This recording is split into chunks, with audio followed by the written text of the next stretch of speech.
Pierre Castel sy ny Star. Orinasa misehatra amin'ny fambolena sy fahantonana vokatry ny fambolena misa enina no safidin'ny orinasa Star tamin'ny fifananana Prix Castel natao farany teo.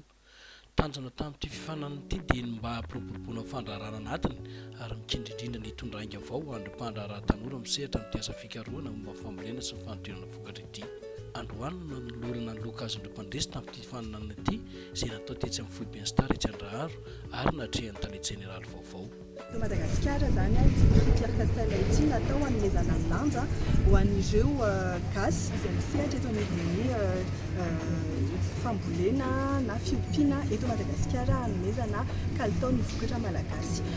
Tamin'ity 3e édition ity 200 dossiers no azonay eto anivon'ny orinasa Star ary ireo 200 dossiers ireo rehefa natao fifantinana dia 35 dossiers no azo atao hoe tena nafea ny zavatra ilaina rehetrarehetra amin'ilay Prix Pierre Castel.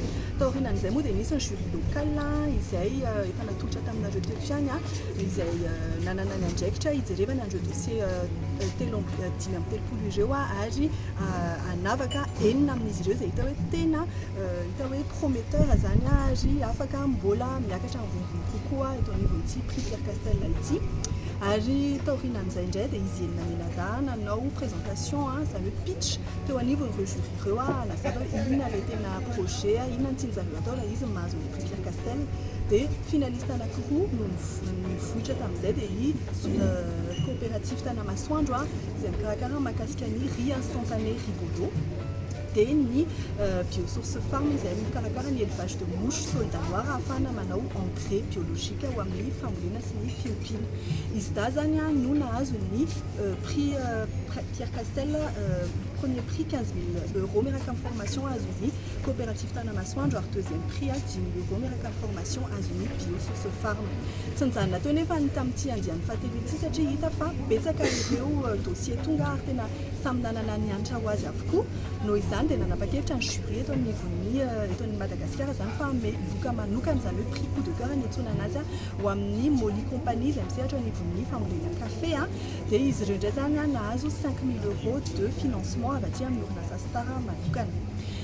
Ao aorianan'ny Prix Pierre Castel moa dia mahazatra ny manao ny Prix Jeunes Espoirs raha zavaina tsotsotra dia ohatrany hoe zandrin'ilay Prix Pierre Castel ity Prix Jeunes Espoirs ity ary ireo demi-finaliste zany hoe ireo enina nivohitra tamin'ity andiany ity ka tsy nahazo an'ilay loka farany dia mbola afaka se représenter amin'ity concours ity azahoana 2 semaines de formation any Côte d'Ivoire izy ity sy financement ana 1 650 € dia Zoar Baobab no nahazo anazy. Zoar Baobab izay manodina zany ny volona baobab ho karazana akora hohanina na ahositra ho amin'ny vatana sy ho amin'ny fisakafoana zany. Izy efatra menadage no ataontsika hoe lauréat amin'ity taona 4 ity dia efa ho avy sahady ny anjeha manaraka amin'ny taona 20 azafady sy 4.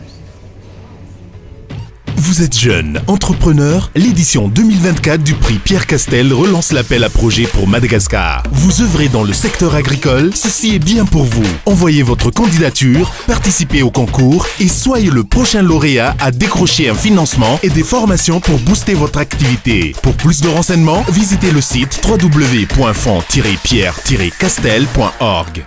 Star, fièrement malagasy depuis 1953.